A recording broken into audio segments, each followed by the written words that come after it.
दोस्तों, कैसे हो आप सब। उम्मीद करते हैं कि सब आप अच्छे होंगे। माँ बाप का सपना पूरा करने वाला करंट अफेयर्स में आप सबका स्वागत है। जैसा कि आपको पता है कि हम 8 से 10 क्वेश्चन डेली करंट अफेयर से संबंधित और स्टैटिक जीके के साथ कवर करते हैं, जिसमें डीएसएसबी, एचएसएससी, एसएससी, सीईटी और यूपी पुलिस के एग्ज़ाम के लिए कवर होता है। आइए हम बात करते हैं सबसे पहले मोटिवेशनल कोट के बारे में। पसीने की स्याही से जो लिखते हैं अपने इरादों को, उनके मुकद्दर के पन्ने कभी कोरे नहीं हुआ करते। दोस्तों, ये बिल्कुल सही बात है कि जो इंसान लगातार मेहनत करता है, लगातार अपना पसीना बहाता है, मेहनत करता है, वो एक दिन अपना इतिहास ज़रूर लिखता है। यानी वो हमेशा सफलता को ही प्राप्त करता है और अपने माँ बाप का सपना पूरा करता है। अब बात करते हैं करंट अफेयर्स के बारे में। हाल ही में कौन सा देश गर्भपात को संवैधानिक अधिकार बनाएगा? तो ये आप कह सकते हैं फ्रांस देश ने, आप कह सकते हैं, गर्भपात को अपना संवैधानिक अधिकार बना दिया है। यानी महिलाओं को ये अधिकार दिया गया है कि वो अपना गर्भपात करवा सकते हैं। और गर्भपात की अगर बात की जाए तो लगभग 24 हफ्ते की अगर बात की जाए तो उस दौरान तक महिलाएं गर्भपात करवा सकती हैं। इसके साथ साथ अगर बात की जाए हाल ही में किस राज्य में समुद्री सलक की नई प्रजाति मिली है, तो ये मिली है उड़ीसा में। इसके साथ साथ अगर बात की जाए, फ्रांस गर्भपात को संवैधानिक अधिकार का दर्जा देने वाला दुनिया का पहला देश बनने जा रहा है। राष्ट्रपति एमनुअल मैक्रों ने इसके लिए संसद के दोनों सदनों का विशेष सत्र बुलाया है और इसमें संसद में इस प्रस्ताव के पक्ष में मतदान किया है और महिलाओं को गर्भपात की आज़ादी मिल जाएगी। श्री मैक्रों ने कहा कि उन्होंने महिलाओं के अधिकार को, जो आप कह सकते हैं गर्भपात से संबंध है, उनको एक संवैधानिक अधिकार देने का वादा किया था कि जैसे हमारी सरकार आएगी उस दौरान महिलाओं को यह अधिकार दे दिया जाएगा। तो वेरी इंपॉर्टेंट क्वेश्चन है कि गर्भपात को संवैधानिक अधिकार देने वाला दुनिया का पहला देश कौन सा बन जाएगा, तो वो बन जाएगा फ्रांस। अगर इंडिया में बात की जाए तो इंडिया में आप कह सकते हैं इसको लागू किया गया था 1 अप्रैल 1972 को। यानी गर्भपात करवाने की जो आप कह सकते हैं नियम बना था इंडिया में, वो बना था 1 अप्रैल 1972 में और पूरे देश में लागू कर दिया गया था। इसके लिए शांतिलाल शाह समिति की रिपोर्ट के आधार पर लोकसभा और राज्यसभा में एक चिकित्सा समापन विधेयक पेश किया गया था। यानी किसकी रिपोर्ट के आधार पर यह पेश किया गया, तो बोल सकते हैं शांतिलाल शाह समिति की रिपोर्ट के आधार पर यह लोकसभा और राज्यसभा में आप कह सकते हैं विधेयक पेश किया गया था। अगस्त 1971 में संसद द्वारा इसे पारित किया गया और गर्भ का चिकित्सीय समापन, इसको बोल सकते हैं आप एमटीएफ, यानी अधिनियम जो बना आप कह सकते हैं वो 1 अप्रैल 1972 को लागू कर दिया गया और इसे पूरे देश में लागू कर दिया गया। तो वेरी इंपॉर्टेंट क्वेश्चन है कि भारत में गर्भपात को कब लागू कर दिया गया, 1 अप्रैल 1972 को। किस समिति की रिपोर्ट के आधार पर लागू किया गया? शांतिलाल शाह समिति की रिपोर्ट के आधार पर किया गया। इसी प्रकार से अगर बात करें, बिहार और उड़ीसा प्रांत को 1936 में बिहार प्रांत और उड़ीसा प्रांत के रूप में विभाजित किया गया। बिल्कुल इंपॉर्टेंट क्वेश्चन है। यानी बिहार से उड़ीसा कब अलग हुआ, तो 1936 में आप कह सकते हैं वो अलग हो गया। ब्रिटिश ने राज्य का नाम उड़ीसा की बजाय उड़िया रखा था। यानी जब ब्रिटिश का शासन था, अंग्रेजों का शासन था, उस समय इसका नाम उड़ीसा की जगह पर क्या रखा था, उड़ीसा रखा था। और राज्य का नाम आधिकारिक तौर पर 2011 में उड़ीसा से बदलकर ओडिशा कर दिया गया। वेरी इंपॉर्टेंट क्वेश्चन है कि उड़ीसा का नाम बदलकर ओडिशा कब कर दिया गया? 2011 में कर दिया गया। और इसकी जो भाषा थी उड़िया, उसको भी चेंज करके ओडिशा आप कह सकते हैं, ओडिशा उसको आप कह सकते हैं भाषा के रूप में जाना गया। तो वेरी इंपॉर्टेंट क्वेश्चन है कि 1936 में बिहार प्रांत से अलग होकर कौन सा राज्य बना, तो आप बोल सकते हैं उड़ीसा बना था। इसके साथ साथ अगर बात की जाए किसने very short air defence system का सफल परीक्षण किया है, तो ये किया है डीआरडीओ ने। यानी डीआरडीओ ने very short air defence system का सफल परीक्षण किया है। इसके साथ साथ बात की जाए एनएसजी महानिदेशक अतिरिक्त प्रभार किसे मिला है, तो ये मिला है दलजीत सिंह को। यानी दलजीत सिंह को एनएसजी महानिदेशक का अतिरिक्त कार्यभार मिला है। इसके साथ अगर बात की जाए जो डीआरडीओ है उसकी फुल फॉर्म क्या है, defence research and development organisation. कई बार ये पूछा जाता है कि डीआरडीओ की फुल फॉर्म क्या है, तो defence research and development organisation इसकी फुल फॉर्म है। और किसके अंतर्गत ये काम करता है? तो ministry of defence, government of India, यानी रक्षा मंत्रालय जो आप कह सकते हैं उसके अंतर्गत ये काम करता है।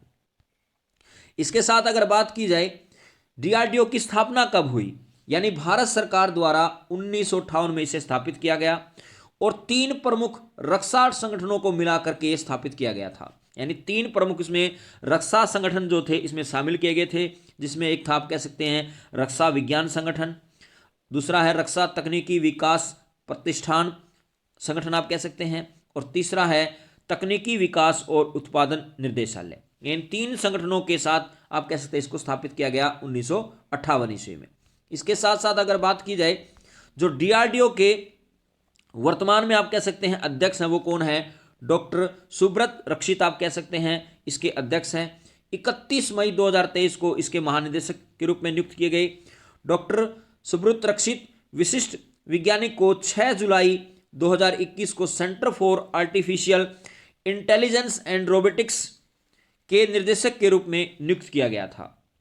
इसके साथ साथ अगर बात की जाए हाल ही में किस राज्य में सरकारी नौकरी हेतु 2 बच्चों के नियम के सुप्रीम कोर्ट की मंजूरी मिली, यानी राजस्थान राज्य को आप कह सकते हैं 2 बच्चों के नियम के आधार पर ही वहां पर सरकारी नौकरी दी जाएगी, ऐसा सुप्रीम कोर्ट ने वहां का फैसला सुनाया है। यानी सुप्रीम कोर्ट ने यह कहा कि जिनके पास 2 बच्चे हैं वही सरकारी नौकरी कर सकते हैं। ऐसा नियम कहां पर लागू किया गया? ऐसा नियम लागू किया गया राजस्थान में। हाल ही में राष्ट्रीय जन्म दोष जागरूकता माह 2024 किसके द्वारा लॉन्च किया गया? तो ये लॉन्च किया गया नीति आयोग के द्वारा। वेरी इंपॉर्टेंट क्वेश्चन है कि नीति आयोग के द्वारा राष्ट्रीय जन्म दोष जागरूकता माह 2024 लॉन्च किया गया। इसके साथ अगर बात की जाए राजस्थान के जो मुख्यमंत्री हैं उनका नाम क्या है? भजनलाल शर्मा।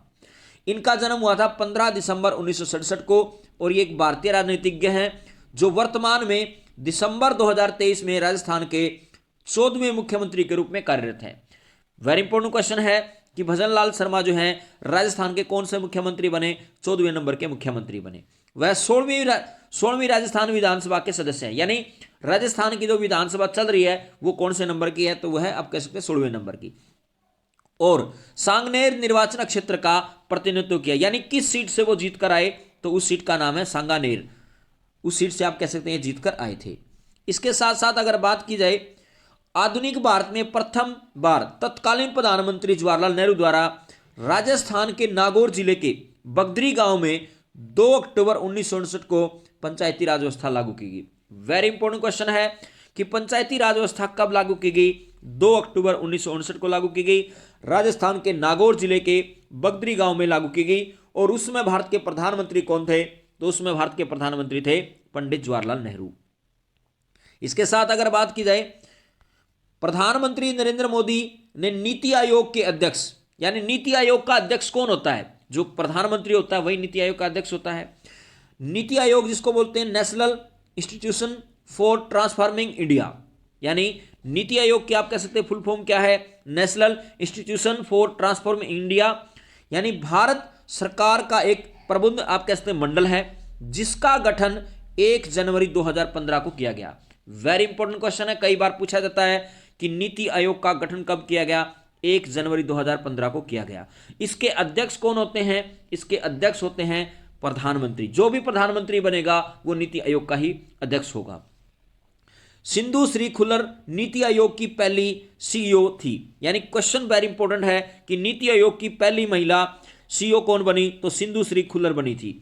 और नीति आयोग के पहले उपाध्यक्ष कौन बने? तो उनका नाम है अरविंद पनगड़िया। बिल्कुल इंपॉर्टेंट क्वेश्चन है, बहुत बार एग्जाम में पूछा गया कि नीति आयोग के पहले उपाध्यक्ष कौन बने? तो अरविंद पनगड़िया बने। नीति आयोग की पहली सीईओ कौन बनी? सिंधु श्री खुल्लर बनी। और अगर नीति आयोग की अगर बात की जाए अध्यक्ष कौन है? तो हमेशा आप कह सकते प्रधानमंत्री हैं, यानी आप कह सकते हैं नरेंद्र मोदी हैं। और नीति आयोग की स्थापना कब हुई? 1 जनवरी 2015 को हुई। इसके साथ अगर बात की जाए हाल ही में किस देश ने वैश्विक लैंगिक समता और समानता के लिए गठबंधन शुरू किया है? तो यह भारत ने किया है, यानी भारत देश ने वैश्विक लैंगिक समानता और समता के लिए गठबंधन शुरू कर दिया। हाल ही में किस राज्य सरकार ने सार्वभौमिक जीवन बीमा योजना को अनावरण किया है? तो यह किया है नागालैंड ने। Very important question static GK के रूप में कि नागालैंड की आप कह सकते हैं नागालैंड की राजकीय भाषा कौन सी है, तो राजकीय भाषा है अंग्रेजी। इसके साथ अगर बात की जाए नागालैंड में नेफ्यू यानी आप कह सकते हैं नागालैंड के जो मुख्यमंत्री हैं उनका नाम है नेफ्यू ने 5वीं बार राज्य के मुख्यमंत्री की शपथ ली, यानी 5वीं बार लगातार आप कह सकते हैं नागालैंड के मुख्यमंत्री बने नेफ्यू। नागालैंड के राज्यपाल एल गणेशन ने आप कह सकते हैं इनको शपथ दिलाई। इस दौरान प्रधानमंत्री नरेंद्र मोदी, केंद्रीय गृह मंत्री अमित शाह, बीजेपी के राष्ट्रीय अध्यक्ष जेपी नड्डा और असम के सीएम आप बोल सकते हैं हेमंत बिस्वा शर्मा मौजूद रहे। यहां पर कई बार क्वेश्चन पूछा जाता है कि भारत के गृह मंत्री कौन है, अमित शाह, भारत के रक्षा मंत्री कौन है, राजनाथ सिंह, और बीजेपी के राष्ट्रीय अध्यक्ष कौन है, जेपी नड्डा, और भारत के प्रधानमंत्री कौन है, नरेंद्र मोदी, जो भारत के 15वें प्रधानमंत्री हैं। और नागालैंड के मुख्यमंत्री कौन से हैं जो 5वीं बार बने हैं, तो उनका नाम है नेफ्यू। उनको शपथ किसने दिलाई, यानी राज्यपाल वहां के हैं एल गणेशन, उन्होंने इनको शपथ दिलाई। इसके साथ अगर बात की जाए मुख्यमंत्री नेफ्यू के अलावा तुंदितई रंगो जेलियांग और थान यानथुंगो पैटर्न ने डिप्टी सीएम के पद की शपथ ली, और इसके अलावा 9 विधायक को मंत्री पद की शपथ दिलाई गई। यानी यहां पर 2 डिप्टी सीएम बनाए गए, यानी आप कह सकते हैं 2 उप मुख्यमंत्री बनाए गए, जिनके नाम बोल सकते हैं तदी तुइंग रंको जलियांग और यानथुंगो पैटर्न। इनको 2 को आप कह सकते हैं उप मुख्यमंत्री बनाया गया। इसके साथ अगर बात की जाए हाल ही में कौन सी राज्य सरकार जल सूचना विज्ञान केंद्र स्थापित करेगी, तो यह करेगी उड़ीसा, यानी उड़ीसा राज्य सरकार जल सूचना विज्ञान केंद्र स्थापित करेगी। हाल ही में किस बैंक ने smart choice gold loan launch किया है, तो यह किया है कोटक बैंक ने। इसके साथ अगर बात की जाए हाल ही में किसे 2027 विश्व एथलेटिक चैंपियनशिप के मेजबान के रूप में घोषित किया है, तो यह किया है बीजिंग में, यानी चीन के अंदर आप कह सकते हैं 2027 के विश्व एथलेटिक चैंपियनशिप का आयोजन किया जाएगा। हाल ही में किस देश के पूर्व प्रधानमंत्री ब्रायन मुलरोनी का निधन हुआ है, तो यह है कनाडा के। और बिल्कुल आपने ध्यान रखना है स्टैटिक जीके में कि कनाडा देश की तटीय सीमा सबसे लंबी है। विश्व में सबसे लंबी तटीय सीमा वाला देश कौन सा है, कनाडा, और सबसे कम तटीय सीमा वाले देश की अगर बात की जाए तो है जिब्राल्टर। तो यहां पर कनाडा देश के पूर्व प्रधानमंत्री ब्रायन मुलरोनी का निधन हो चुका है। इसके साथ साथ अगर बात की जाए 2022 में जो विश्व एथलेटिक चैंपियनशिप का 18वां संस्करण हुआ था, 15 से 24 जुलाई 2022 तक यूजीन ऑरेगन संयुक्त राज्य अमेरिका में आयोजित किया गया। यानी कहने का मतलब यह है कि 2022 में जो विश्व एथलेटिक चैंपियनशिप हुई थी उसका 18वां संस्करण था। यह 15 से 24 जुलाई 2020 के बीच में अमेरिका में आयोजित की गई। और अगर बात की जाए इस देश में आप कह सकते हैं पहली बार इस प्रतियोगिता को किया गया। प्रतियोगिता के मूल रूप से यानी 6 अगस्त से 15 अगस्त 2021 के लिए निर्धारित की गई थी। यानी उस समय कोरोना काल चल रहा था, तो उस दौरान ये निर्धारित की गई थी 6 से 15 अगस्त 2021 के लिए निर्धारित की गई थी। लेकिन बाद में इसको आप कह सकते 2022 में करवाया गया, यानी 15 जुलाई से 24 जुलाई 2020 के बीच ये करवाई गई थी। इसके साथ अगर बात की जाए टोक्यो में 2021 ओलंपिक में एथलीट स्वर्ण पदक जीतने वाले नीरज चोपड़ा पहले भारतीय बने। यानी टोक्यो ओलंपिक हुआ था, उस टोक्यो ओलंपिक में नीरज चोपड़ा जो थे भारत की तरफ से उन्होंने आप कह सकते हैं भाला फेंक में आप कह सकते गोल्ड जीता था। और कई बार क्वेश्चन आता है कि जेवलिंग थ्रो दिवस कब मनाया जाता है, भाला फेंक दिवस कब मनाया जाता है, तो 7 अगस्त को मनाया जाता है, क्योंकि उस दिन नीरज चोपड़ा ने आप कह सकते हैं 85.58 मीटर भाला फेंक करके ये आप कह सकते हैं गोल्ड मेडल आप कह सकते हैं अपने नाम किया। और उसी के अवसर पर आप कह सकते हैं एथलीट आप कह सकते हैं यहां पर जेवलिंग थ्रो दिवस मनाने की घोषणा की गई। तो उन्होंने 2022 में यूजीन में विश्व चैंपियनशिप में रजत पदक भी जीता था। यानी 2022 के अंदर जो आप कह सकते हैं विश्व एथलेटिक चैंपियनशिप हुई थी उसके अंदर आप बात की जाए तो नीरज चोपड़ा ने रजत पदक जीता था। उनसे पहले लंबी कूद में अंजू बॉबी जॉर्ज ने 2003 में पेरिस विश्व चैंपियनशिप में कांस्य पदक जीता।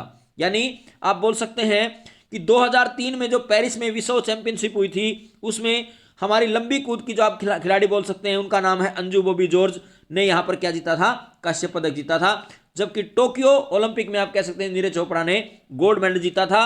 और 2022 में आप कह सकते हैं जो यूजिन में विश्व चैंपियनशिप हुई उसमें नीरज चोपड़ा ने रजत पदक जीता था। इसके साथ अगर बात की जाए, विश्व एथलेटिक चैंपियनशिप का आयोजन पहली बार 1983 में किया गया।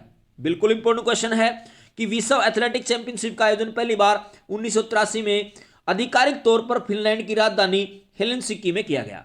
कई बार यह भी क्वेश्चन आ सकता है कि फिनलैंड की राजधानी क्या हेलसिंकी है, और पहली बार विश्व एथलेटिक चैंपियनशिप का आयोजन कहां पर किया गया, तो आप कह सकते हैं ये फिनलैंड में ही किया गया 1983 ईस्वी में। इसके साल बाद 1987, 1991 में 4-4 सालों के अंतराल पर यह प्रतियोगिता आयोजित हुई। यानी 1987 से लेकर के 1991 तक यह 4 साल के अंतर में आयोजित करवाई गई। फिर साल 1993 से हर 2 साल बाद इसे प्रतियोगिता का आयोजन किया जाने लगा। यानी 1993 के बाद ये आप कह सकते हैं हर 2 साल के बाद आयोजित करवाई जाने लगी।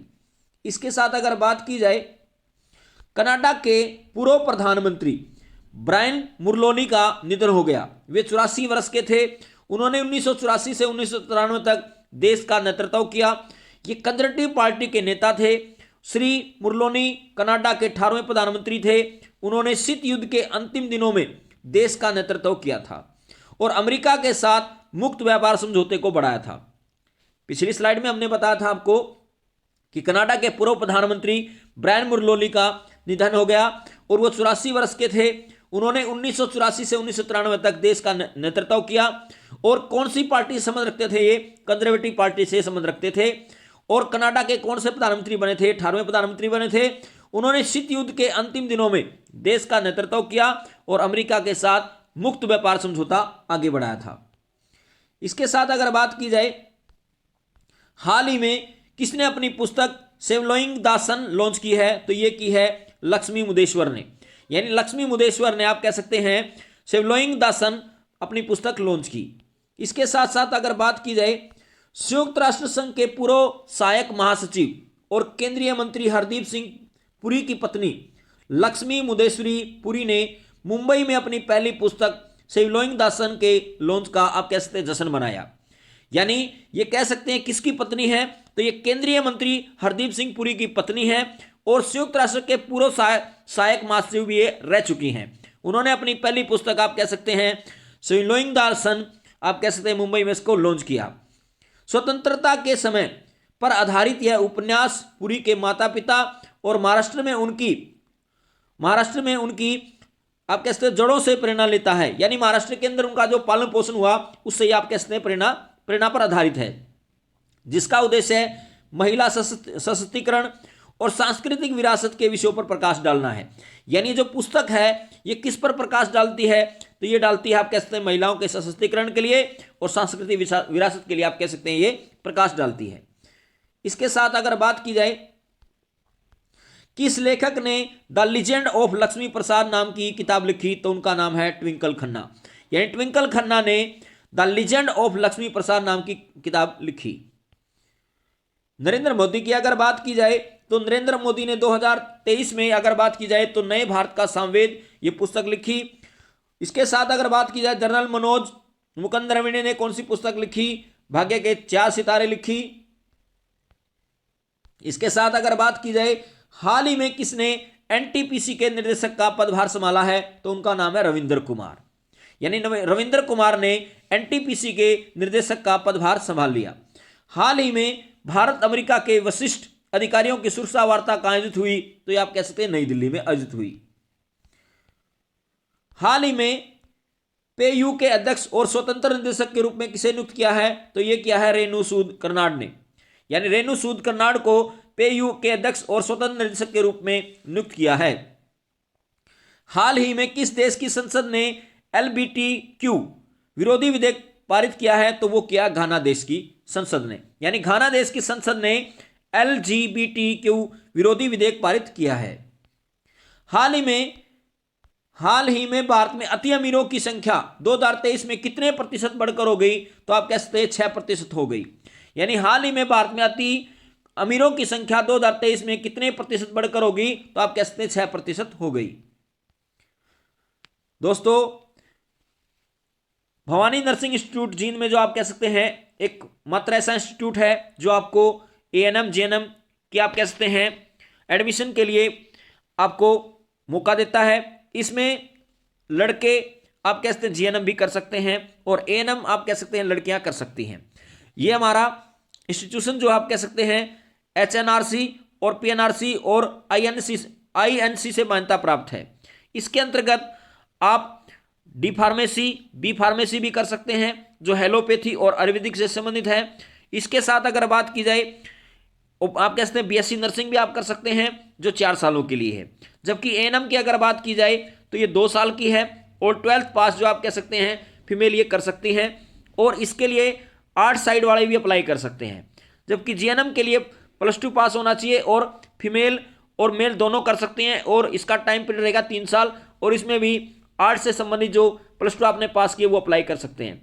तो दोस्तों अपने माता पिता का सम्मान करें, देश के जवानों का सम्मान करें, हमेशा मुस्कुराते रहें, हंसते रहें और अगर आपको हमारी मेहनत अच्छी लग रही हो तो हमारे चैनल को लाइक करें, हमारे चैनल को कमेंट करें, सब्सक्राइब करें और ज़्यादा से ज़्यादा शेयर करें और डिस्क्रिप्शन में आपको टेलीग्राम का लिंक मिल जाएगा, आप उसको ज्वाइन करें। धन्यवाद।